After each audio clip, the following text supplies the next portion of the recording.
Mahirap po kasi na nag-uunahan tayo magsalita, dadating po sa punto, nagtataasan na po tayo ng boses, ayaw naman po nating mangyari yan because napaka-maselan at napaka-importante nitong ating pinag-uusapan. I do request from our resource person to please address the chair first before we speak, and the same as well to the members. No, please address the chair. Let me be the traffic enforcer here para malinaw at maayos ang ating hearing sa ngayong umaga. So I hope that I made myself clear, and I'd like to ask Congressman Paduano to please proceed. Hindi, Mr. Chairman, just a short manifestation lang po. Kasi po, before we start the interpellation, malinaw po na it was discussed to all resource persons and even to the members, the rules in this committee. And the former president is keep on violating that rules. Sabi ko na nga, he was then a former congressman and he knows the rules. Please respect this committee, Mr. President. And please, once again, that was my first point order and I hope it will not happen again. Please wait for the recognition of the chairman before you speak. Thank you, Mr. Chairman. Thank you, Congressman Paduano. Your manifestation is Mr. noted. Chairman. Now we will now proceed with Congressman Dan Yes. Fernandez. Mr. Chairman. Wait for the chair to recognize you first, please. I'm sorry, Mr. Chairman. Ulitin Sige po, Okay. please wait for the chair to recognize you before you speak. Now you are recognized, Congressman Dan Thank you, Fernandez. Mr. Chairman. Mr. Chairman, ang nabanggit po dito ay 195 officers were dismissed over the 6-year period. Ang tanong ko po, Mr. President, bakit ngayon nyo lang po ipagkakaloob yung 1 million samantalang na-dismiss na po ito pong 195 officers? I do not have the records. Sir, Wala po ba? hindi ako Polcom. So, hindi ko alam yan. But being the former president, sir, you have this I know that capacity. some policemen were dismissed. Because it was promised by you that you will, sabi niyo po ay sagot niyo silang lahat. But unfortunately, ito po nga po, nakita po natin, nagre-react na po ang PNP. And ang feeling po nila ay they were left alone, Well, Mr. President.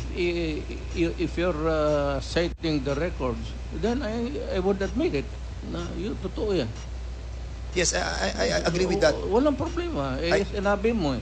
Hindi, I agree with that, Mr. President. But my question is, bakit po natin silang napabayaang katulad po nito? Sagot niyo po sila. Pero 195 man na-dismissed, 398 cops facing dismissal, 1,286 dead, at yung iba po ay wounded. Were we able to help them, Mr. President?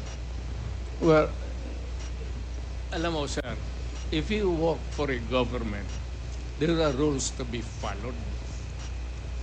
It is not just because you are a policeman that you're always correct. It is not safe to say that you are a mayor that you are always correct, that you rule the city by your own.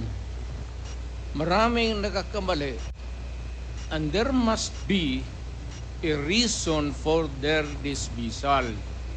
There cannot be a dismissal without a lawful ground. Kung napaalis yan, sir, meron talagang kasalanan. Hindi mo pwedeng basta i-dismiss mo lang yung pulit. But Mr. President, you Pero ako, pro-police talaga ako. Yes. Pinoprotektahan ko talaga ang police. I understand, Mr. President. But you made the promise, Mr. President, that sagot nyo sila. Sagot ko. And yun po ang problema natin, Mr. President, Mr. Chairman, that after 6 years, ngayon lang po tayo magbibigay ng tulong para po sa kanila. Hindi. The record will show, Mr. President. Hindi mo, yan ang record. Hindi, walang record ng bigas, pati pera, No, Mr. na President. binigay ko What sa I'm trying to pamilya say, nila. the record will show that wala pong tulong, natanggap ang lahat ng ito. Hindi po ako nagsasalita nito, Mr. President. Ang nagsasalita po nito ay si Chief PNP Marbil. Alam mo si Marvin, you remind him, hindi nakalista yung mga bigas na binigay ko sa mga pamilya ng polis, pera, enrollment ng mga bata. Hindi nakalista dyan. You Mr. remind that Marvel to Mr. President, use your... ang binabanggit po natin dito ay tulong na legal. Huwag kang doon sa- maniwala dyan kay Marvel. Wala ka dyan. Okay, we will be... but, sige po, punta po tayo sa susunod, Mr. President. Mr. President, Mr. Chairman, I would like to show a video. And later I'll be asking the former President to answer some queries from this representation. Hindi, sandali lang. Yes, I'm sir. not trying to be smart, Alec. I'm sorry if I'm overdoing. Hindi, it's okay po, Mr. President. No problem po. It's not really, hindi ko sinasadya yan. Opo. I respect I was once a member of Congress. Medyo emotional lang kasi ako basta sa crime na talagang galit ako sa kriminal. We Baka- understand that po, Mr. President. And thank you for that. Pakita lang po natin yung video, Mr. President.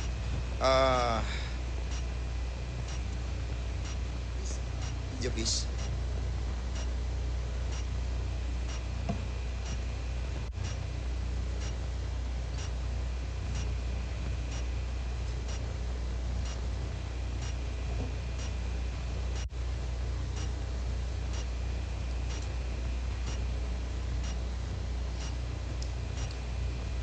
Mr. President, noong August 23, 2016, wait. Noong August 23, 2016, doon po sa Committee on Human Rights and Committee on Justice, binanggit po dito yung reward system. At sinabi po ni former Chief PNP, Gerald Bato, tungkol doon po sa reward system. I want to show this video clip, Mr. Chairman, please. Alam ko po na nabanggit ng Pangulo na magkakaroon ng pabuya ang mga magbibigay ng leads tungkol doon sa mga huhuli natin dito sa droga. Alam ko na humihingi ang ating Office of the President ng mas mataas na budget. Nakausap ba kayo diretsyo ni Pangulong Duterte ukol sa pabuya kung ito nga ba'y 2 million sa bawat madadala ng ating mga kababayan na mga drug pushers? Kasama po ba ang mga pulis dito sa pabuya? Sir. Wala pong pili yan, Your Honor. Kung ang pulis ay involved sa droga at siya'y nahuli, yung informant po ay makakatanggap ng corresponding reward na in-offer ng Presidente. So nag-usap kayo ng ating Pangulo ukol dyan. Magkano po daw ang ibibigay sa bawat informant na magbibigay ng pangalan ng isang pusher? Meron kasi siyang ibang, kasi busy na ako masyado sa aking trabaho, Your Honor. Sabi niya, meron siyang assistant na magti-take charge diyan sa pagdi-distribute. Basta ang last na nasabi niya sa akin is 5 million yung drug load talaga. Yung malalaking drug load, 5 million ibibigay niya.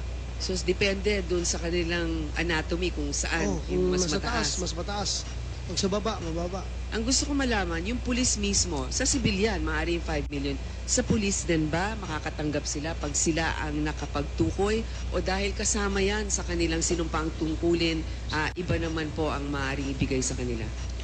Nabanggit po ba yan ng Pangulo? Nabanggit ng Pangulo yun, kahit na pulis, kasama doon na makakatanggap sa pera na i-offer niya. Pero sa amin naman, internal, meron kaming ibang reward system, di ba? Meron kaming, bibigyan kami ng awards. O kung talagang meritorious, pwedeng meritoriously promoted yung tao, mapopromote. Meron po kami sariling sistema. So sa dami ng mga hinuli, meron na bang nakatanggap ngayon ng pabuya? I presume, meron na, Your Honor.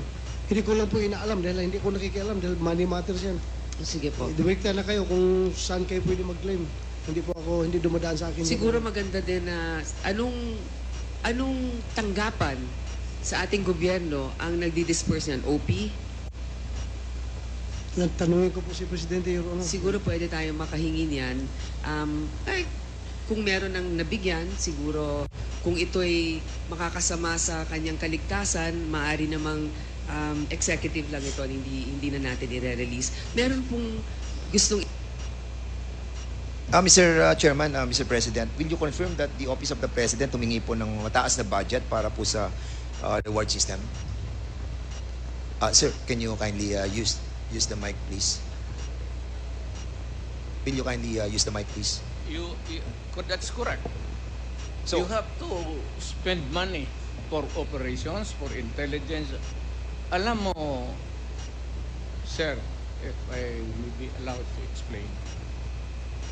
Ang isang pulis, at magtanong ka dito after this proceeding, magpunta ka ng anong istasyon, ang pulis, hanggang sweldo lang yan, pati equipments, office materials.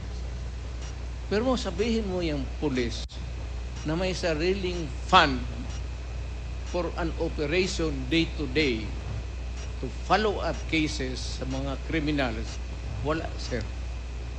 Magtawag ka ng isang pulis dito ngayon. Magtanong ka, pagkatapos dito. Yan po ba, So, Mr. President? kailangan, Go ahead, sir. Yeah, Go ahead, yeah. sir. No, go ahead, sir. kailangan punduhan mo talaga ang pulis.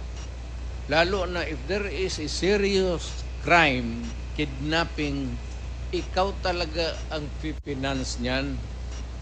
Walang pera ang pulis na mag-follow up kung saan dinala yung victim, kung they have to spend money or else you end up with nothing. And sometimes pag yung time limit na binibigay ng kidnapper hindi na masunod, pinapatay nila. That's why it's a race against time. Kaya ako, pagka ganito, bas kung na presidente ako, pag yung mga may kidnapping, ako talaga ang nagbibigay ng pera. At ang order ko sa kanila, sir, nandito na lang rin tayo, pag nahuli ninyo, patayin ninyo lahat. Huwag ninyong dalhin sa Sir, pupunta ng presuhan niya, papakainin ko pa yung mga... Mr. President, thank you so much for refraining yourself from speaking bad yes, words. sir. We appreciate that. No? Nakikita po namin na talagang pinipigilan nyo ang sarili nyo. Takot ako sa inyo, sir. Hindi po, sir. Natutuwa po kami dahil nga nagiging maayos po yung ating Totoo. usapan po, sir. Sir, kasi po may... Sweating nga, so. Takot talaga ako sa inyo. Kami rin po, malamig din po kamay namin dahil Mr. President, medyo nabanggit din po dito ni General Bato during that time that siya po ay tinatanong ni Senator Grace po na sinasabi na sino magdi-disperse dun sa Office of the President. At may sinasabi po si General Bato, sino po ba yung sinasabi na assistant na magdi-disperse po ng pera para sa reward system? Yes. Sino po, Mr. President? Hindi ko na kung sino mong kahiro doon. Kasi may sinasabi po si Gerald Bato na tao na magdi-disperse ng pera from the Office of the President. Sino po yan, Mr. President? Hindi ko na alam talaga. Pagka ganung police operations, actually, it's an official, it's not a hidden item there. Kunin mo doon sa kahira sa baba na kay police operation Mr. President, lahat naman yan police operation. It cannot be funded by it cannot be a police operation cannot be funded by private money. That is not allowed by law. pero during the time that you were, during one of your interview, Mr. President, I still remember that you have mentioned that yung pong pera na galing po sa donation ng inyong pong campaign funds will be utilized for the reward system. You mentioned that and I saw the video. And that's a private money, Mr. President. Yes, pero galing sa akin. Hindi na private money kasi natanggap ko yan. Nakahawak ko na the money I was holding was already when I was in the official na ako. But in accordance with the rule of COMELEC, yung excess money po na ginagamit po natin sa kampanya must be returned back to the COMELEC, Mr. Chair, to the donors, Mr. President. Maniwala ka yung... Hindi, yun po sinasabi ng COMELEC, Mr. President. And yun po yung batas na atin po dapat sundin. Tanungin kita, sinong kandidato nagsauli? Mr. President, you cannot ask question. We will be the one asking question. That's why I said, Kasi po kami po, pag nakakatanggap because po, it Mr. President, is I still have the floor. incongruous. Mr. President, kasi po ako pag nakakatanggap, kakaunti lang po yung nabibigay sa ating donation. So kulang na kulang pa po. And we believe that you have mentioned that excess money was utilized for the reward system. Is this true, Mr. Public President? interest. To protect public interest. Kaya nga po, Mr. President, Yes. na-utilize po yun. Yung sa, Yes, correct. Thank you, Mr. President. Mr. President, binanggit po natin, isa sa mga pronouncement din po ninyo, that in no matter, sabi niyo po, that you won't apologize to the thousands of people who died and families who suffered because it is your belief that it's worth killing drug addicts and pushers. Dahil nga sa sinabi niyo rin yung don't destroy my country because I will kill you. Nabanggit niyo po ito, Mr. Yes. President. And Correct. would you also agree with me, Mr. President, that there are so many forms and ways how to destroy a country? Again, sir? There's a lot of ways to destroy our country. Is it correct? There's a lot of ways, Mr. President. Maraming paraan para wasakin po ang ating bansa. Oh, of course. Di ba? Hindi lamang po ang pagsugpo sa illegal drugs. As a Yes. matter of fact, Mr. President, Rebellion. yes, correct. Yung pong tinatawag po nating economic saboteurs, yung pong mga sumisira ng ating kalikasan, yung mga nagpapasok ng mga illegal, yung mga smuggling sa ating pong mga costume, yung pong mga droga na pinapasok, yung mga illegal na bigas, yung pong mga asukal at iba pa. And at the same time, Mr. Chairman, yung corruption also. And at the same time, Mr. Chairman, ito pong tinatawag nating conniving with the different enemies. These are forms and elements in destroying our country. Mr. President, your pronouncement that don't destroy my country because I will kill you. Does this pertains to all of these elements, Mr. Hindi naman. Sir, I was really particularly worried because yung droga kasi ang target yung mga bata. Hindi tayo. Ang droga na distribute dyan sa mga high school, dyan sa mga ano, kung ang next generation ng Pilipino puro durog, puro bangag. At marami nakikita mo dito, marami mga opisyal natin sa gobyerno, nakikita mo mga bangag. Alam mo na kung sino ang bangag. Tinatawag nila. Kaya ako, sir, I'm just being, well, I was being a father of the city. But talagang galit ako sa kriminal. Yes. And would you Naggalit ako sa kriminal. And would you agree with me, Mr. President, that doon po sa inyong war on drugs, yung mga reported, majority of those that were reported killed on war on drugs were not really all drug addicts and pushers? Would you agree with me? Well, because some of those who are really Collateral. in trafficking are not marunong eh. Those in trafficking sa drugs, may utak yun. Yun sila ang nag-traffic ng drugs. And they avoid taking drugs because alam nila na kung malulong sila sa droga, hindi na nila magamit yung utak nila. Mr. Kaya, President, yung yes. sinabi nila na hindi lahat drogista, tama yun. Yung Pero ito po ay mga collateral damage. Sabi nga po, shit happens eh. Di ba? Sabi ni Gerald Bato. So, if ever that meron pong collateral damage, meron pong mga shit happens, will you consider this as a failure of the war on drugs? Hindi, sir.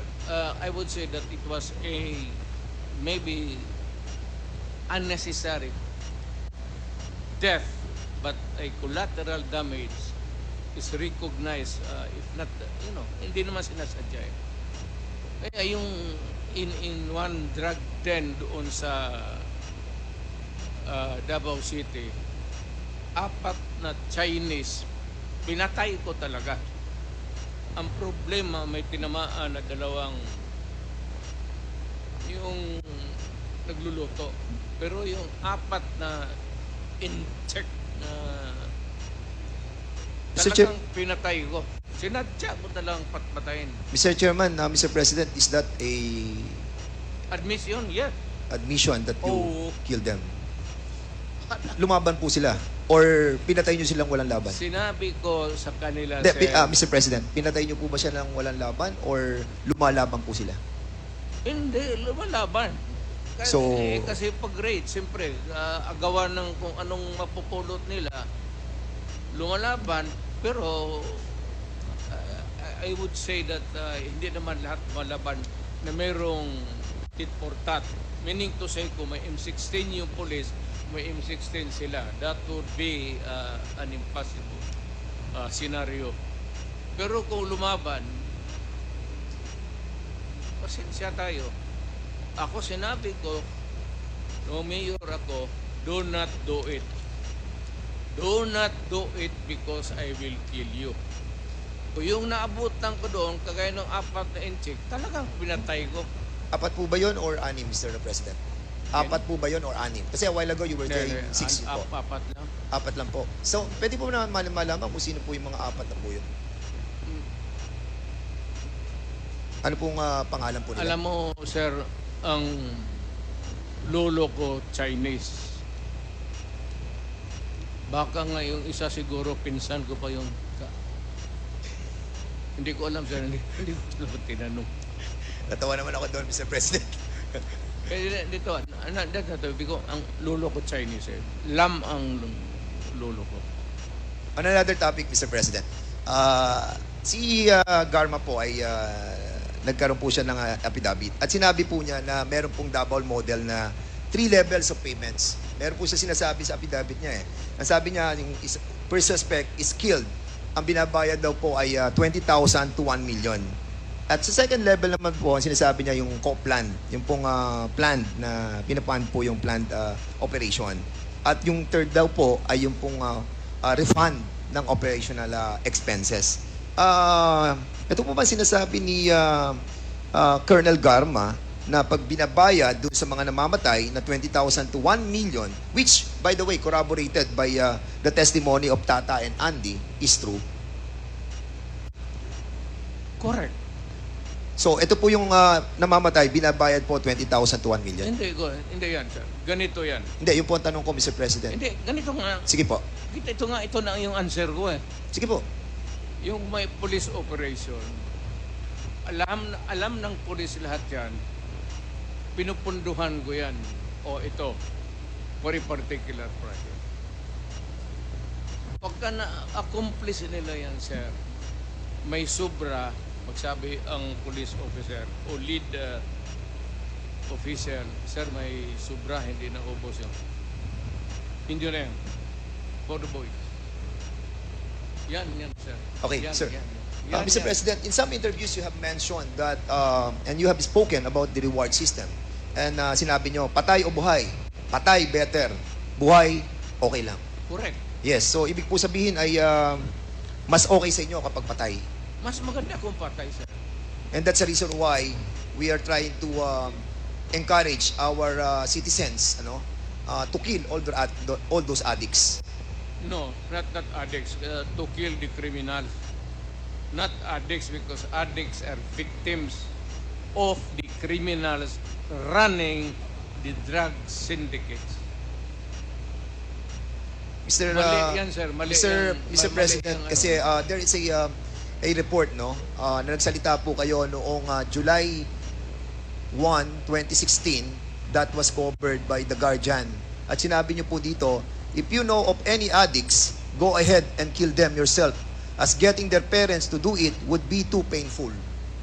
I am talking of the drug manufacturers and drug dealers.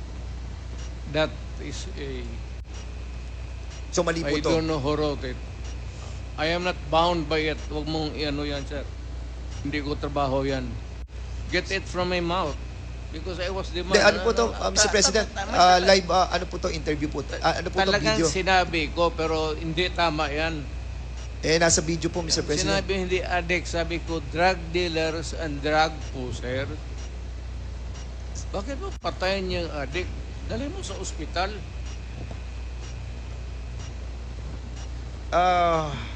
It's common sense.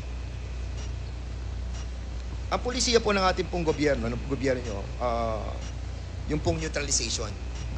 illegal drug personalities nationwide, kailangan po siyang ma-neutralize. And as a matter of fact, ito po ay issued ng Memorandum Circular number 16-2016. And according to General Gamboa, when I heard it in the Senate, sabi niya confidential po to. At nakakaalam lamang po ay yung mga commander. As a matter of fact, yung po sinabi niyo, commander, yung mga chief of PNP ng DDS. Bakit po siya naging confidential, Mr. President?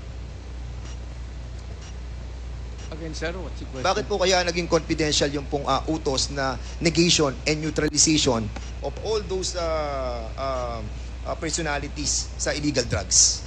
Standard yan, sir. That is standard. Hindi naman minano ng pulis yan. There is a directive. It is confidential. And if there is a list, it cannot be made public. Not even shown to anybody, pati sa yung mga... Kasi Mr. President, kung connected to the negation news. and neutralization, alam naman po natin, according nga kay Chairman Abante during our discussion, na ang meaning po ng negation ay patayin, neutralize, patayin. So, is there really an intent to hide this and make it confidential in order the lower ranks ng ating No, kapulisan na hindi po malaman Wala yung inyong akong- kautusan? I will admit na ang order ko yung mga drug manufacturers, pati yung mga big time drug distribution, patayin. Hindi ko, I will not deny it. At kung ako, mabalik ako pagka mayor, tublahin ko yun.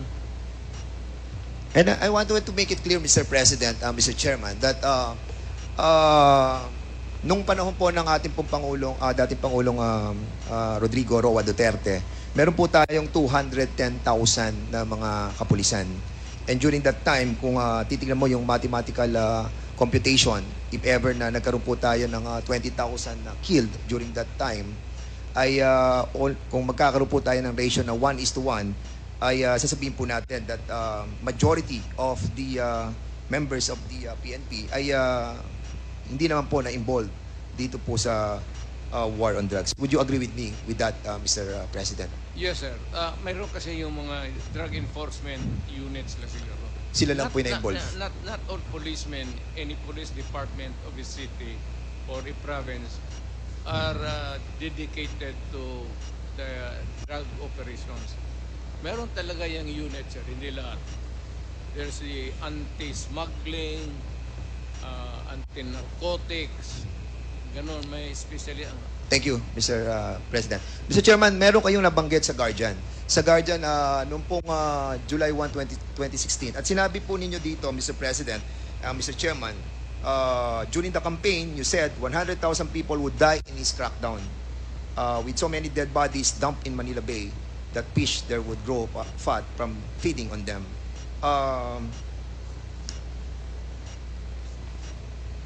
And out of that 100,000 that you have mentioned, ang reported lamang po na namatay is ay almost 20,000 to 30,000. So, were you Kulang. disappointed on this, Mr. kulang. Kulang? Were you disappointed that it's only 20,000 to 30,000? Sir, kung pabalikin mo ako sana pagka-presidente, I will make up for the yung kulang na ano. Kawawa naman po yung mga pamilya, Mr. Mr. President. Actually, marami po mga napatay na hindi po nabibigyan ng hustisya, and I think this is not a laughing matter, Mr. Chairman. This is my message, sir. Yes. Pagka pumasok ka sa droga, pumasok sa krimen, iyo yan. But- iyo yan. Yes, but Mr. President, you manifested. Yes. And they heard me say that do not do it because I will kill you. Yeah, but you manifested a while. Narinig Yes, nila Mr. yan, I understand po. You manifested a while ago that those that were killed during the war on drugs were not all addicts and high value targets. Iyan ang Kaya hindi po nagmamatch yung... that would be a matter of mathematical ano, sir. Hindi lahat talaga tama ka. Okay. It could not be na lahat durugista or even connected with drugs. And because of this pronouncement, Mr. President, because you have mentioned of the reward system, doon po sa nabasa kong sa news, and if I may, police were outsourcing extrajudicial killings to the same vigilante gang they accused of murder. Officials of the PNP, andyan po, kung mababasa po ninyo, coordinated with vigilantes, selected targets to credit for murders, and on occasion paid for assassinations in the name of the war against drugs. So in other words, Mr. Chairman, because of this war on drugs na pronouncement po ninyo, yung pong anti-drug vigilante group existed because of this tinatawag po nating outsourcing ng mga police. Like what happened, Mr. President, nung kami po ay nag-imbestiga dito na si Colonel Santi, who testified under oath and made an affidavit na sinasabi po niya na nag-hire po sila ng killer para po kay General Barayuga. At binayaran po nila ng 300,000 pesos. Will you agree with me, Mr. President, that General Barayuga was a victim of extrajudicial killing? I'm sorry, sir. I'm not. Wala talaga akong maisabi dyan. Hindi ko alam ano sinasabi mo. This happened, Mr. President, during your time. Yeah. But you don't know what happened to General Barayuga? Wala akong. Mr. Chairman, kasi po panahon po ninyo to nung mamatay si General Barayuga, and it saddened us kung hindi po natin alam kung ano po nangyari doon sa kaso yun. Yan ang problema eh. Gusto ko rin malaman kasi it was during my time. I am as much interested as you. Kasi Mr. President, General po to. Pero yung utos ko, Apo. inaamin ko, Na ano po? walang problema yan. Hindi nyo po ba inimbestigahan itong tungkol kay General Barayuga? Wala akong nakialam dyan, sir. Kindly wrap up. Kasi po, Mr. Mr. That is a personal, maybe, I do not. Kasi po si Wala akong na magpatay ng general. Kasi po, ito pong si Colonel Hector Grijaldo na siya pong nag-aakusa sa amin that kami daw po ay pinuwersa namin siya, kinuors namin siya, hinaras po namin siya. Siya po ang chief of police ng Mandaluyong when this murder of General Grijaldo happened. General Barayuga happened. And that's the reason why we are asking about kung nalaman po ninyo itong kasong to, Mr. Wala, sir. Sino yan, sir? Sinong suspect?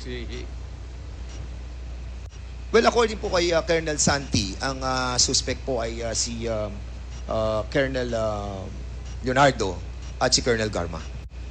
He mentioned in the affidavit that Colonel Leonardo called him. Kaya nga po, tinatanong po namin sa inyo kung nalalaman po niyo yung kaso niyo. I do not know. There should be cases by now. There should be a case filed by now. Kung ganun, lalo na general. So, anong ginagawa ng police pati military dyan? There should be more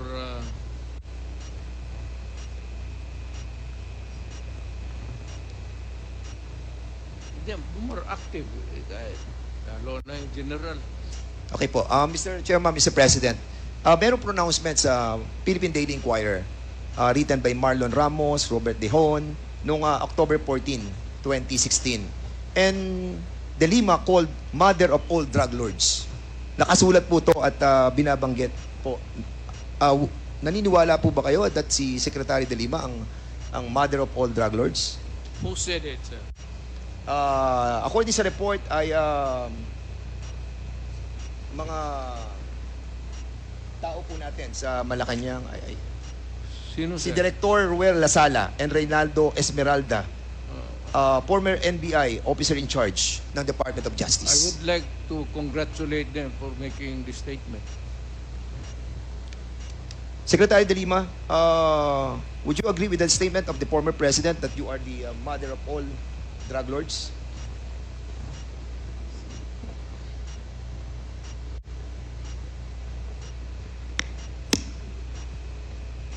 Absolutely false. That is a fictitious, bogus allegation against me. And then they filed cases against me. Kinasuhan po ako nila ng mga kaso tungkol sa droga. Initially, consummated illegal drug trading. Inamend nila into conspiracy to commit illegal trading. 30 kaso yung sinampa sa akin. Absuelto na po ako dun sa 3 dahil wala po akong kinalaman sa illegal drugs. Kasama lang ho yan sa naging propaganda nila. Kasama lang ho yan dun sa mga para meron silang isang figure, a prominent figure, at si Senador De Lima ho yun noon, noong 2016, na doon ang magiging atensyon ng bansa, atensyon ng mundo, na itong babaeng ito ay the mother of all drug lords, the believed drug trade queen. Ano pong nangyari dun sa mga nag-akusa sa akin, yung mga believed convicts, mga nung una, yun ang mga sabi nila, kung ano-ano mga sinabi nila na nag-raise funds ako. Pero kinalaunan, binabawi ho nila yung kanilang mga akusasyon against me. I was cleared of all 3 drug cases. I underwent the whole process. Dumaan po ako sa buong proseso kahit mahirap, masakit para sa akin. Kinulong ako ng almost 7 years na hindi na po nila yan mababalikan dahil sa pagkagalit nung pinaka-mastermind nung pag-persecute sa akin na inimplement nung kanyang Secretary of Justice, si Vitaliano Aguirre, at meron pang mga ibang handlers na siyang mga kumausap dun sa mga nagtestigo against me. So that is absolutely false. That is a slanderous accusation against me. Thank you po. Mr. Chairman, Mr. President, meron po ako nabasa na news observer nung 2017. At ito po news article tungkol kay Las Cañas, who claims he was a former DDS leader and personally killed about 200 people. Sinabi niya po sa Senado, the squad was formed under the guise of an anti-crime unit within the Davao Police. He says, given the task of the team was, he says, given the task of eliminating hardened criminals and later political opponents and journalists critical of Duterte's rule. He alleged regularly took direct orders from sa inyo po about who to kill and how to dispose of the bodies. Las Cañas claims those shocking words: throw them in the ocean or in the quarry, bury them, make sure there are no traces of the bodies, were spoken by Duterte at one of the dozens of alleged meetings with the DDS. The police hit squad was paid based on the value of the targets, he says. So, Mr. President, ang tanong ko po, totoo po ba ang sinasabi ni Las Cañas? Gano'n nyo po ba katagal nakakilala ang taong ito? Storyteller yan, sir. Si Raulo. Pero matagal nyo na po siyang kilala. Pero, police, pero later on, maybe because sa karaming pinatay niya, hinabol siya ng mga kalag. What's kalag in Espiritu. ng espiritu ng pinatay niya. Medyo bungog ngayon yun. May 3 dekada nga po ba siya na nagsilbi sa inyo? Kasi binabanggit niya dito, in his more than 3 decades of service, admitted that he was blindly loyal to the cause and saw his work as a noble form of public service. Mr. President, for a while, we were risking our lives for the welfare of the majority of the people. I felt that I was serving the country for the greater good. Yun po yung kanyang parang naramdaman nung ipinaglalaban niya yung 200 people na kanyang pinatay dahil naniniwala po siya sa nobility ng kanyang sinasabi po ninyo na this is being done because of public service. I am now Yes, sir. may hero complex yung buang na yan. Sino man maniwala ka na istorya na gano'n? Meron pa po siya sasabi, Mr. President. Ito, last na po to, na sinasabi niya. He tells one particular incident. No? Medyo worrisome po ako talaga dito because meron po kayong binabagyan against this that has given him nightmares for years. In 1996, Las Cañas and his team were ordered to kill an alleged criminal, his pregnant wife, and his 4-year-old son, who were all in the same vehicle at the same time. I attempted to rescue the 4-year-old boy. Las Cañas claim. But according to our team leader, since the boy had seen our faces, he could recognize us in years from now and identify us. It was on the personal order of Duterte, he claims, that they disposed of the family. Mayor Rudy approved the recommendation of our task force commander in front of us to erase, meaning to kill everyone. That was his specific order, that he okay with it, provided it would be clean. Sir, medyo matas-taas ito lang, ano ko, sir. When I was a fiscal, kukunti lang yung sweldo, and I got married, may asawa ako, got pregnant, asawa ko, nanganak ako. So, short yung income ko. Nagturo ho ako to augment my income sa Police Academy sa Davao City for about almost 7 years while I was a prosecutor. Wala akong tinuro na ganun sa kanila. By the book, at hindi naman ako gabong hipokrito na magsabi sa kanila ito ang gawin mo, tapos pagdating doon sabihin ko sa kanila na iba ang gawin. That's a very complex thing to do kung ako ang tinutukoy mo sa pangyayari niya. I cannot imagine myself of teaching criminal law sa Police Academy doon, pagkatapos iba ang sabihin ko sa kanila sa likod. How? Mr. President, if I may, no? Sinabi rin po ni Las Cañas dito that kayo raw po yung Lord of all drug lords. Ano pong masasabi niyo po dito? Ano po? Kayo daw po ang Lord of all drug lords. I cannot. Ikaw, alam mo man ako, sir. Papabili siguro ako ng mga aspirin, gano'n, pero Paki-explain po properly, Mr. President. Hindi po namin masyado maintindihan. hindi ako dadating ng pagka-presidente, sir, kung gano'n ako. Sir, can you kindly tone down your voice? Oh, yeah, yes. We're just trying was to... just no, emphasizing Mr. President, the we're just point asking that to clarify alam your ng statements. Pulis, alam ng lahat ng tao ng Pilipinas, mayor ako, hindi ako dadating ng pagka-presidente kung ganun ako katurpe. Hindi, sinasabi That's your lang po last namin, Mr. question, President, Congressman kung Fernandez. kayo po yung Lord of all drug lords na sinasabi po ni Arturo Las Cañas. Yung po ang tinatanong ko. Mr. President, okay. Lastly, Mr. President. That's your last Yes, question. Again, last na po to. Congressman Dan Fernandez. Mr. President, meron po kayo sinabi nung 2016 sa interview nyo po that you have planted evidence during your time as a fiscal. Is this true? Hindi po totoo. That's garbage, sir. So yung pong nasabi nyo sa video, hindi po siya totoo. Alam ng mga pulis yan. Yung planting of evidence. Hindi talaga ako. Kasi Mr. President, yung po yung napanood ko at sinabi nyo po kasi. Kaya kami naman po ay, we are basing on the video that we have seen at nakita po namin yung sinasabi nyo na nagpa-plant po kayo ng evidence and we wanted to find out.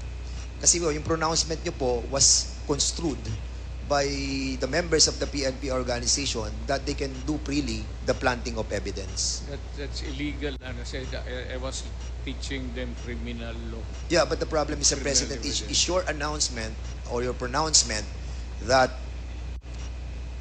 you have done that, yung sa planting of Kung evidence. hindi yan sa libro, sir, na tinuro ko, hindi totoo yan. Siguro, ipakita lang po natin yung video. Yung last na po to para at least Days. We planted evidence. We arrested persons, but we released them. But telling him that it was this person who squealed on him. And then we, when he goes out but killing, then we said that it was this fellow who really did it, who did you in. We first planted the intrigues so that we would know where they were from, where they came from. It was not until I was the favorite whipping boy. So, Mr. President, hindi po totoo yung nasa video po. Ano po, Mr. President? Totoo yan. So, nagpa-plant po talaga kayo ng evidence? Well, that was a part of the strategy as a mayor and as the leader of the law enforcement agency in the city. Thank you, Mr. President. At maraming po salamat, Mr. Chairman, and I'll be yielding back my time. Salamat, Congressman Dan Fernandez. Mr. Chair. The next to interpolate Mr. Chair. is, what is the pleasure of In connection, isang tanong lang po in connection kay sa mga katanungan ni Honorable Dan This is in Fernandez. relation to Congressman Yes. Dan Fernandez's... Yes, Mr. Chair. Okay, please, you have 2 minutes. Mr. President, magandang hapon po.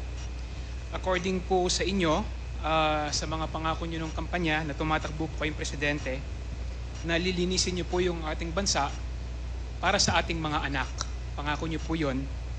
Pero Mr. President, sabi po ng mga kapulisan, at according din po sa mga news report, 21 po na mga bata, mga kabataan, mga bata ang namatay as a result of your war and drugs.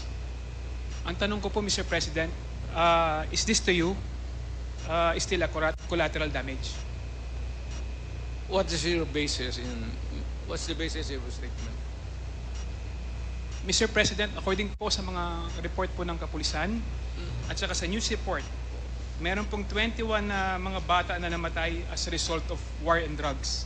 Ang katanungan ko po, Mr. President, yung 21 na bata po ba na namatay is resulta po ng collateral damage? What particular report are you referring to? Katulad po sila Ron J. Furio, bumibili ng barbecue sa Santa Ana. Where?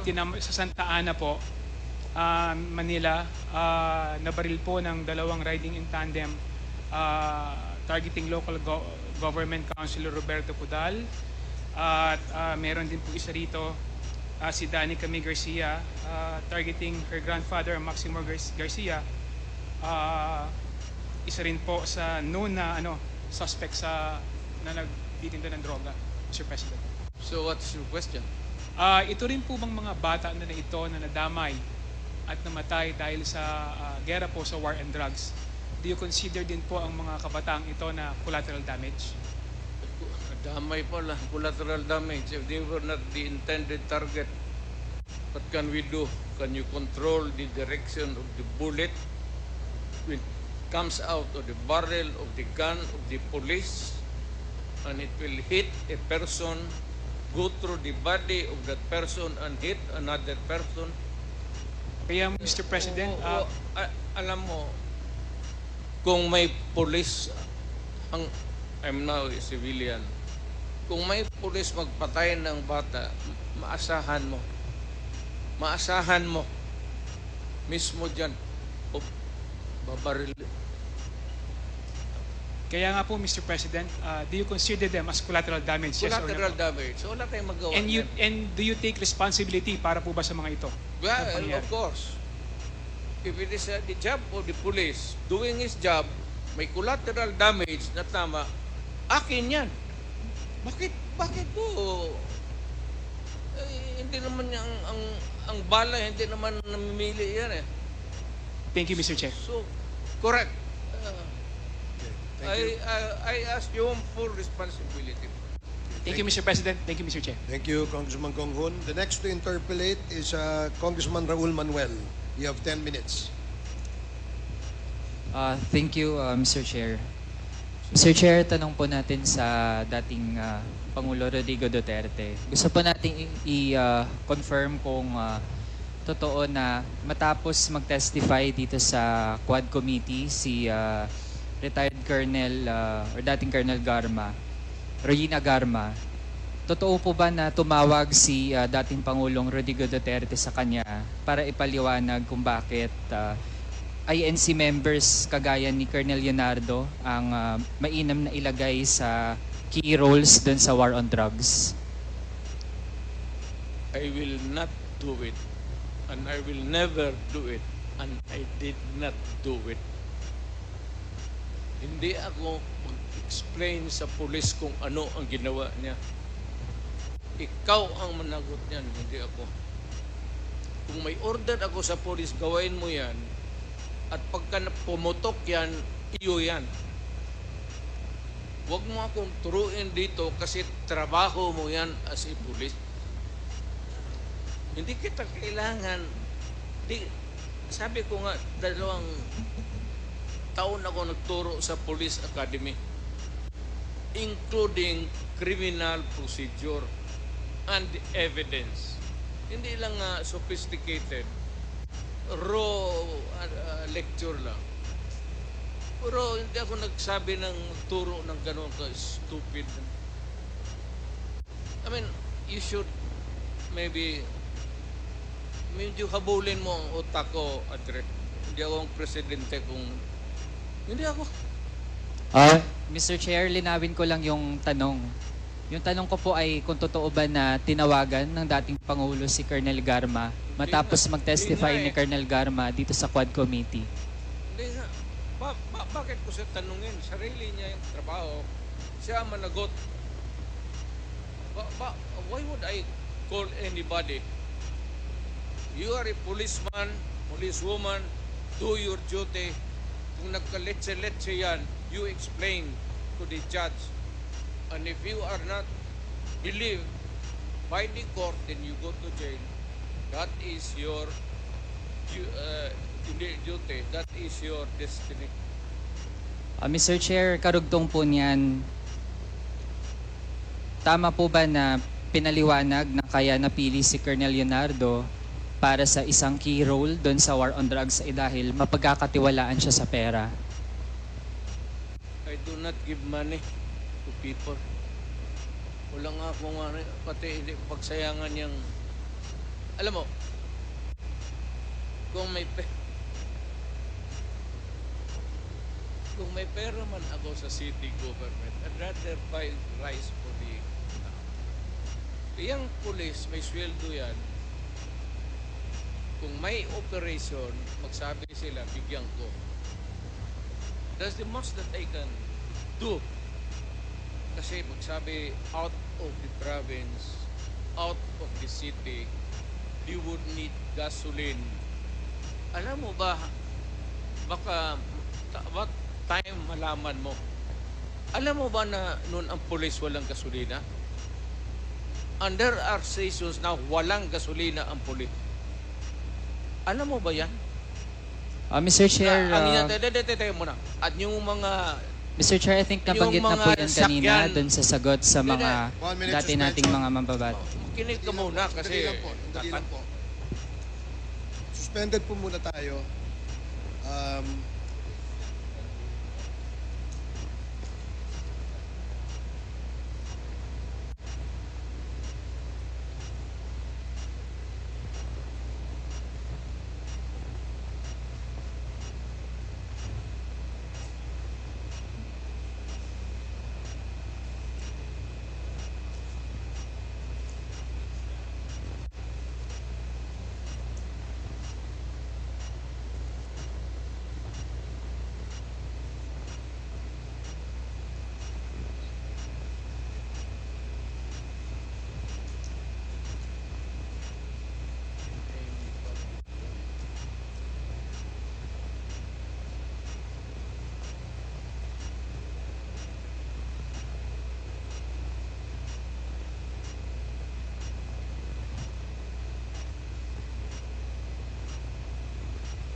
Okay, hearing is resumed.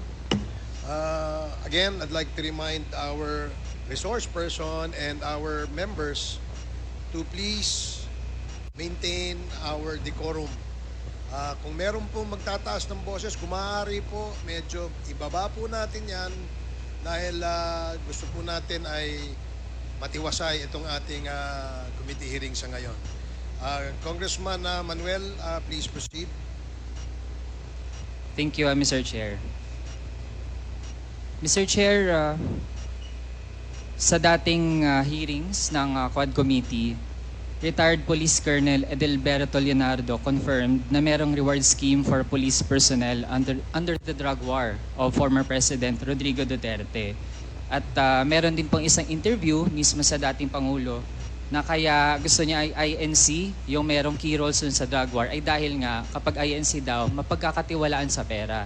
So gusto po nating ma-confirm, given the presence of the former President, kung totoo yun na INC yung mapagkakatiwalaan sa pera para dun sa reward system.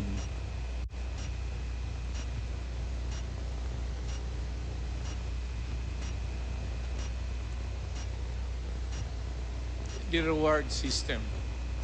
Ganito yan. Lahat ng governors pati mayors ginagawa yan. If there is an operation which is not funded by the police because there is really no money, particular money for every crime committed at yung for the operation, lalo na out of town, you have to provide. If it says Davao City, outside of the province, Cotabato, prosecutor kasi ako, so I will begin to count kung magkano. Sabi na, sir, sa South Cotabato, gaano kalayo yan? Anong gamitin ninyo? May gasolina, pagkain. So, ang pagkanguri ko, pagkain. Bigyan ko yan sila ng, okay, I'll give you 20,000. Maggamit nila yan, gamitin nyo yan. Pag may sobra niyan, magsabi sila, sir, hindi na ubos. Kasi nahuli ka agad. Kasi marami, hindi mo masuloy, hindi mo mabulsa yan. Kasi marami kayo dyan sa team na police, nag-ooperate. Sasabihin mo talaga yan pagbalik, sir, may sobra dito, sir. Ilan? Sir, kalahati. Sabi ko, inyo na yan. Mr. Chair, Reward. Correct. Very correct. Talagang totoo. At minsan, bigyan ko pa dagdag. so Mr. Chair, dahil ngayong kino-confirm na rin naman ng dating Pangulo na merong reward system at sabi po niya hindi lang pala siya yung gumagawa niyan. Meron ding iba na gumagawa niyan in relation dun sa anti-drug campaign. Mr. Chair, I'd like to delve into specific persons na napangalanan na rin dati sa Quad Committee. Nabanggit din ng dating Pangulo sa Senado, merong pong alias Smoking na tagabigay ng pera sa mga pulis para sa drug war operations. Ito pong si Smoking ay bahagi po dati ng Presidential Management Staff. Tama po ba, Mr. Chair? Yes. An employee of the management staff. Mr. Chair, bakit kinakailangan na isang taga-presidential management staff ang tagabigay ng pera? Saan po ba nanggagaling yung pera na siyang ginagamit para dun sa reward system? The Peace and Order Fund of the government. Huwag mo namang sabihin na ako pa ang magbigay doon sa mga pulis. Do not expect me to go down from the office at sabihin ko mag-distribute ako. Mr. Chair, yung Peace and Order Fund, saan po yun specifically nakalagak? Galing po ba yun sa pondo ng Office of the President? Lahat ng opisina, sir, from the President down to the Governor, Mayors, may Peace and Order Fund. Discretionary yan. Ng Mayor, ng Governor, ng Presidente. Mr. Chair, yung Peace and Order Fund sa mga local government units natin, yun po ay kinukuha mula dun sa confidential fund.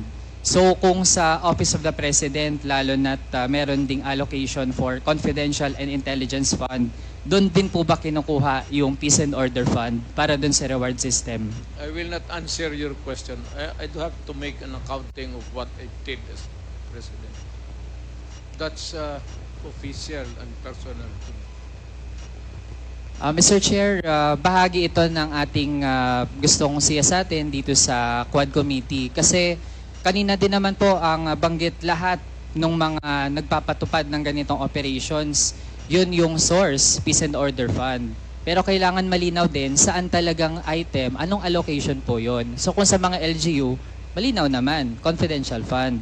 Pero sa Office of the President, dahil po actually ay iilan lang naman yung mga line items doon. At kung meron dyan na pinakaswak para dun sa Peace and Order, yun po ay confidential and intelligence fund.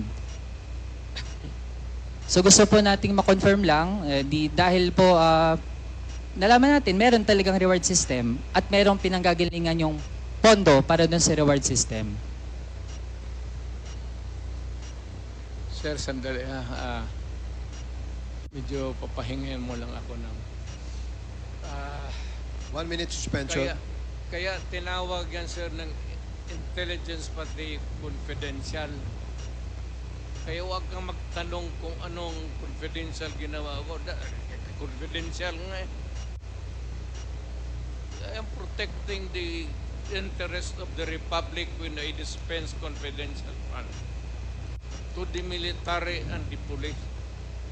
Do not make me account for something which I cannot do legally. That is not allowed by law. I am prohibited from doing it.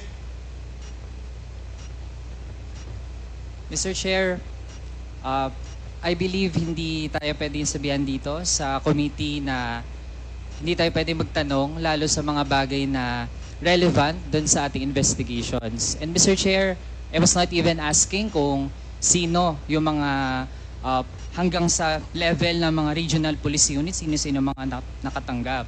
I was simply asking yung nature ng paggamit ng pondo na iyon. And Mr. Chair, there's nothing in the joint circular on confidential and intelligence funds that says that we cannot ask general questions, Mr. Chair. Kaya kung ayaw po tayong sagutin dun sa ganong mga bagay, then I think that's actually an indirect admission na dun talaga nanggagaling at ayaw lang pong specify ng ating resource person yung nitty-gritty. Pero yun na po yung nagtutugma yung Peace and Order Fund na pwede talagang kunin doon sa Confidential and Intelligence Fund na actually ay lumobo ng sobrang taas sa ilalim po ng term ng past administration. So actually po, we gave our resource person a chance to answer pero nagdi-deviate po mula doon sa paano talaga sana sagutin ng diretso kasi simple lang naman po yung tanong kung doon ba kinukuha. Okay, let me answer you. Chance to answer. You are asking as if you are from the COA. Hindi ka naman COA, hindi kita sagutin ng tama kasi wala rin akong alam. COA, kailangan mo ng report, so you have to bring the papers.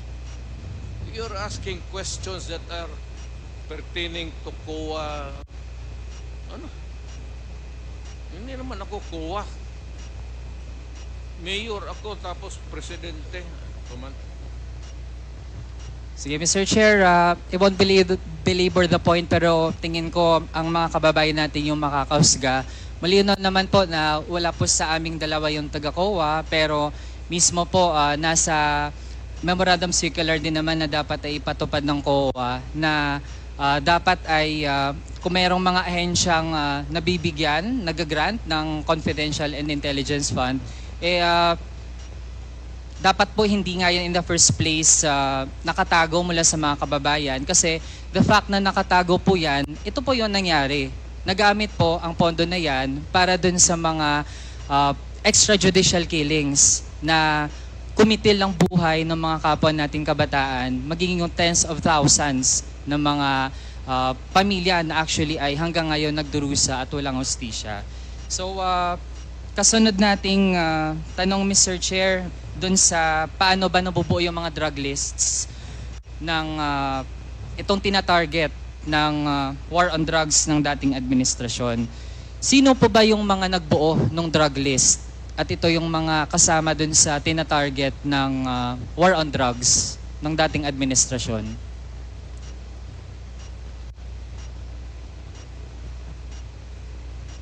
Drug list, it has to come. Hindi naman sa department store yan. It has to come from the police doing the undercover. Mr. Chair, yung mga napangalanan dati dito sa Quad Committee, kagaya ni na Colonel Leonardo, bahagi ba sila ng mga nagbuo nitong drug list?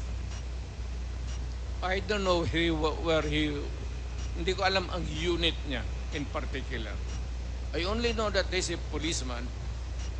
Pero hindi ako nagtatanong kung saan siya galing, from where, kung saan siya nagtrabaho from one unit to another in the course of their being a policeman. Marami yan silang dinaanan. They are not just there diretso. So, yung tinatanong mo should be answered by Leonardo, not me.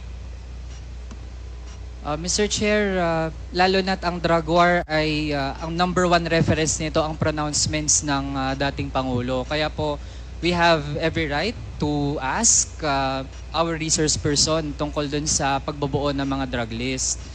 Mr. Chair, ano po ang vetting process bago ma-finalize yung mga drug list?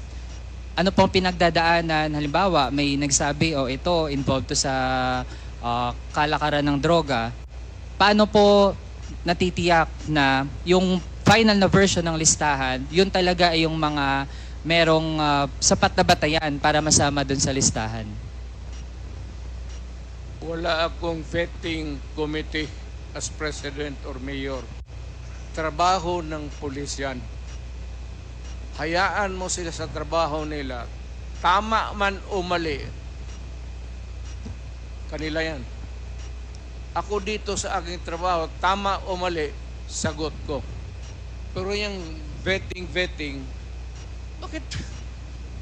What? Ang mayor mag-vet pa? You want to say that I have to, tatanong pa ako ulit to make a second investigation or a second guess? Do you expect me to do that? Mr. Chair, Wala ka bang mayor na kilala? Magtanong ka muna. Mr. Chair, exactly, precisely. Kaya po tayo nagtatanong kasi kung walang vetting process, edi paano po yun kapag meron palang nasama? Sinama lang halimbawa ng isang pulis dahil tingin niya mataas yung reward, kaya mainam na patayin nila yun kasi sasabihin lang ng dating Pangulo na siya bahala. Tapos pag napatay, makiklaim yung reward at okay lang kasi hindi talaga na-check kung yun ba talaga ay merong key role dun sa illegal drug trade.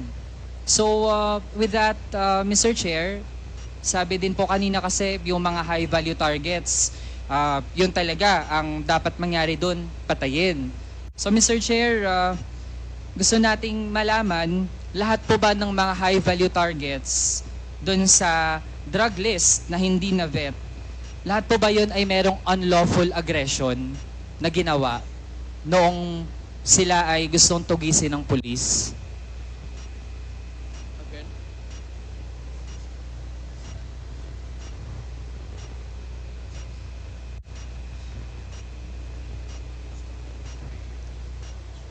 It's not yeah, I know. Nakuha ko na.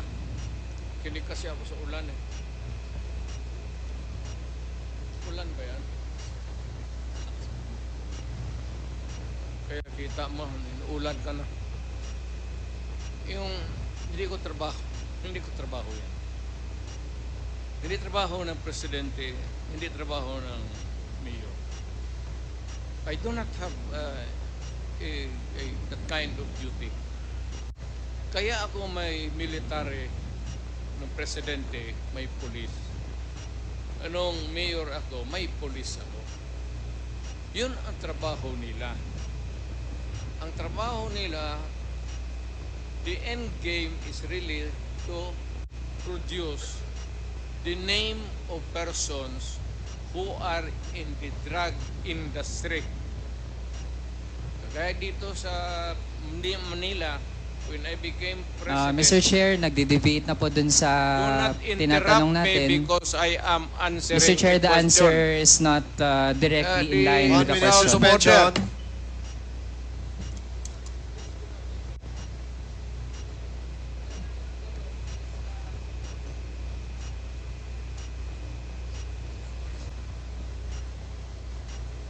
Hearing is resumed. Again, I'd like to remind everybody na pwede po patapusin natin magsalita ang nagsasalita bago po tayo magtanong po ulit ng kasunod na tanong. Para lang ho malinaw at maayos ang ating hearing, yun po ang paulit-ulit po nating sasabihin. So, Congressman Manuel, you have 3 more minutes.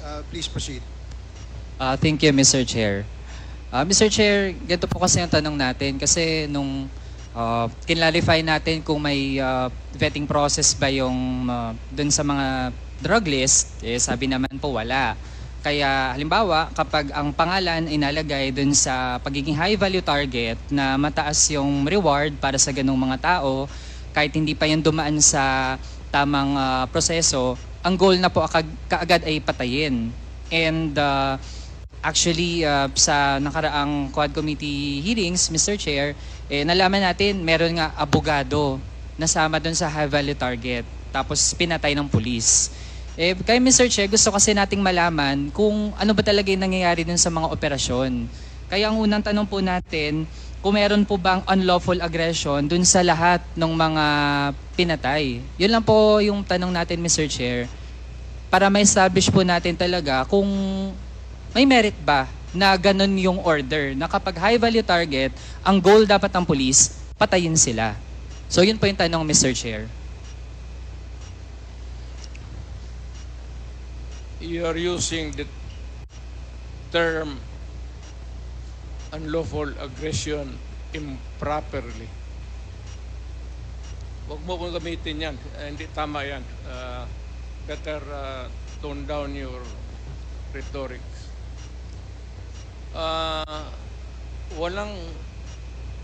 Walang Pilipino, Sir. Mayor ako, na presidente ako, I would never allow anybody to kill an innocent Filipino. Pag ginawa mo yan,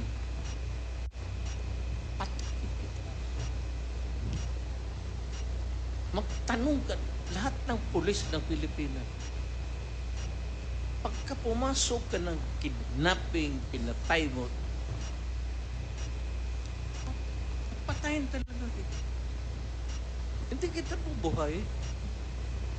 Ngayon, ibig mong sabihin na hindi, what I'm trying to say is that we are not employees of government out there going about their duties, especially the police.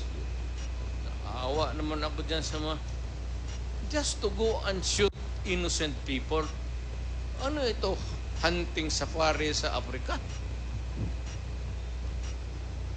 Basta na lang pawarilin mo isang tao na walang rason? Even you, can you do it? Baka patay ka ng tao na barilin mo na walang rason, na inosente? How can that be?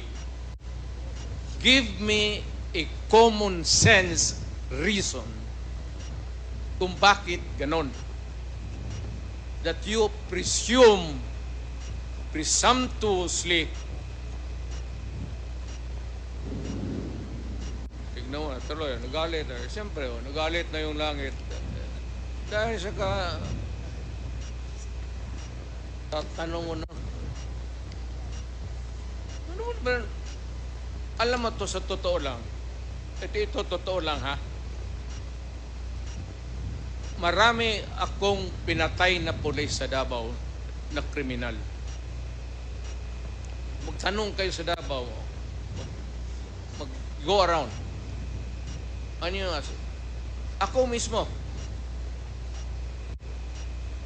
mismo ang talagang humirit. Harap-harapan. Marami akong pinatay na pulis na gago na mag-kidnap, mag-rape, tapos magpatay. Sabi ko sa iyo, pag mahuli ko kayo, maabutan ko kayo, talagang papatayin ko kayo. Lahat yan, that goes for the law enforcer, the soldiers, lahat, civilians. Pagka ginawa mo yung, kaya sabi ko yung i-hold up mo na, akyatin mo sa bahay, tapos kunin mo yung pera, i-rape mo yung asawa, i-rape mo yung mga anak, ay anak ng totoo yan. Kaya Yan yung sinasabi nila, totoo yan. kaya Mr. Chair, Oo, totoo yan. ang bagit po ng dating Pangulo, hindi daw siya mag-uutos na magpapatay ng mga inosente. Pero kanina din po kasi ang na-mention, basta nasa list ng high value target, ang goal ay patayin. So I'd like to ask muna Mr. Chair, kasi para din po maging malinaw sa mga kababayan natin, I'd like to ask Attorney Conti from NUPL. Ako din naman po, Mr. Chair, ayoko dun sa mga drug lord. Gusto ko mapanagot. So, Mr. Chair, kung high value target ba, kapag wala pang proceeding ng korte, pero nasa listahan ng high value target, dun sa war on drugs ng dating administrasyon, ano po ba, inosente po ba ang status ng tao na yon? Yes, Mr. Chair. Everybody would be presumed innocent until proven guilty. And if there is no conviction, then therefore everybody who died during the war on drugs without that conviction are innocent.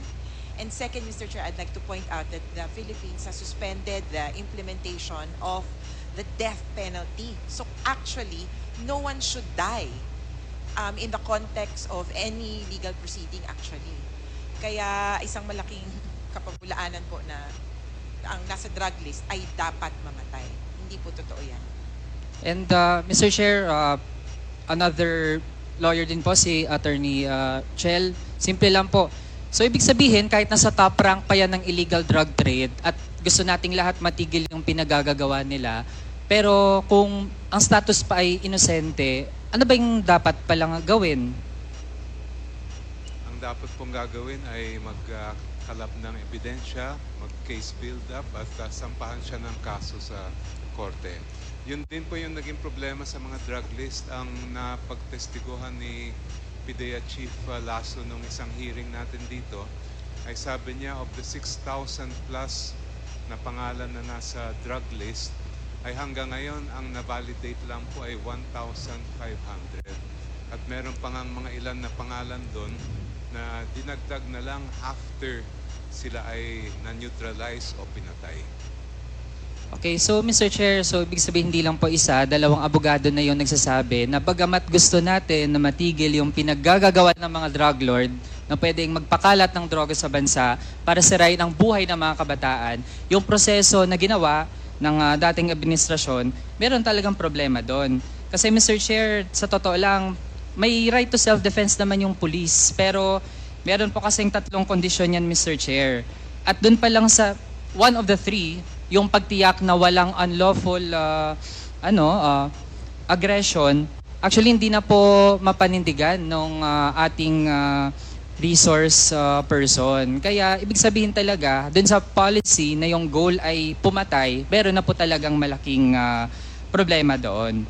Huling topic na lang, Mr. Chair, sa ICC, kasi mismo ang dating Pangulo ang nagsabi na bilisan ng ICC yung kanilang investigation. I just would like to be clarified, Mr. Chair, kasi it seems to be a change of mind. Kasi nung patapos na ang term ng dating Pangulo, June 25, 2022, the Office of the President slammed the plan of the ICC to resume investigation dun sa naging war on drugs. So, gusto lang po natin maging malinaw, Mr. Chair, na dati ay ayaw po ng dating Pangulo dun sa ICC, pero ngayon ay okay lang na mag-investigate po yung ICC. Tama po ba ang narinig natin kanina, Mr. Chair? Mr. Chair, the ICC does not scare me a bit. They can come here anytime. I suppose that you would want to maybe make it easy for them to visit and start the investigation. I would welcome that. Alam mo, wala naman tayong taguan. Ang sinabi ko, yung ginawa ko, sinasabi ko na sa inyong ginawa ko. I did it for my country and for the young people dyan sa droga. No excuses, no apology. If I go to hell, so be it. Mr. Chair, hearing that, ibig sabihin po ba ay willing ang dating Pangulo na isubject yung sarili sa investigation and all processes na gagawin ng ICC in relation dun sa kanyang war on drugs? Bigyan mo ako ng pera, ako nang punta ng ICC doon. Ako na mismo magpa-imbestiga doon. Ang tagal nila, hurry up! Kasi baka matanda na ako, mamatay ako. You might miss the pleasure of seeing me standing before a court and hearing the judgment, whatever may be. Pero ako, sabi ko, ginawa ko para sa bayan, ginawa ko para sa mga anak natin. Hindi, you never know kung ano yung resulta sa mga droga sa mga bata. You would never know the sacrifice of the parents. You'd never know the misery. And kita mo naman sa lahat ng Pilipinas. And you'd never understand the suffering of a parent or a brother or sister na nakita niya nagunggong na ang anak niya. Pinaaral mo kindergarten, grade school, high school, pagdating sa college, bigyan mo ng droga tapos nagunggong na, and you render the human being inutil. Yan ang masakit sa akin nung na-mayor ako. Kasagsagan yun ng droga. Hindi ko katanggap-tanggap. Kaya kita papatayin talaga, prangkahan. Hindi ko matanggap. So that's your last question. Ikaw yun. Mr. Chair, hindi po talaga katanggap-tanggap lalo na't kung meron nga, totoo man, kahit sabihin natin na nakagamit ng droga pero sa halip na i-rehabilitate, ang mangyayari pala ay masasama sa drug list na hindi vetted tapos papatayin. Masakit po talaga yun, Mr. Chair. At sa dami ng mga naging witnesses po natin, mga relatives na pumunta dito, dama po natin ang ganong epekto. Hindi lamang nung pagkalat ng illegal na droga, pero maging yung approach, no, na patayan yung nakapanguna kaysa yung paano natin ma-rehabilitate yung mga napunta sa ganong landas. Sir, so, Mr. Chair, ito Sir, na po yung huling tanong natin. May I just interrupt you? Mr. President, sandali lang po, patapusin lang po natin siya. Pagkatapos po, kayo po, re-recognize ko po. Sige, please, wrap it up. Thank so you, that, Mr. we Chair. can Mr. proceed. Chair, huling tanong kasi lumitaw din naman na ang dating economic advisor ng former president na si Michael Yang ay actually involved sa illegal drug trade. So gusto po nating matanong kasi ang postura po ng dating Pangulo ay staunch enemy of illegal drugs. Pero malalaman natin, Mr. Chair, na ganun pala ang ilan sa mga aktibidad ng kanyang economic advisor. So gusto po nating malaman, alam din po ba yon ng dating Pangulo na mismo ang economic advisor niya ay involved sa illegal drug trade? Are you really sure? We had lots of evidence po dito sa hearings sa Kamara. Produce one now. The records of the House of Representatives can suffice. He's going around until now and making friends with everybody. Lahat ng mayor yan dinedicate. Ganon ang mga in-check. Lahat ng businessmen sa China, mainland China, pag nagdegosyo, nagdidikit yan ng mga politiko, especially the mayor. Hindi ako namimili kasi lulo ko in-check eh. So ano bang problema ko kung maglapit yan dito, puro kriminal? Magipag-inuman ako ng kriminal. Pagkatapos niyan, barilin ko. Wala mang problema sa akin yan. Pagkainin ko, tapos pagbusog na, lasingin ko. Tapos, tatapon ko. Kaso Mr. Chair, hindi lang po yun kainuman. Mismo, lang yung Presidential Economic Advisor, ganun pala ang ginagawa. So it seems like parang naging mafia po ang gobyerno natin nung nakarang administrasyon. And with that, I end my interpellation, Mr. Chair. Thank you. Mr. Chair, kung buhay pa yan, ibig sabihin, hindi yan durugista. Hindi ko itataya yung pagkatao ko. Mayor, presidente, tapos mag ano-ano ka ng, ano lang. Okay, salamat po, Mr. President. Thank you, Congressman Manuel. The next to interpel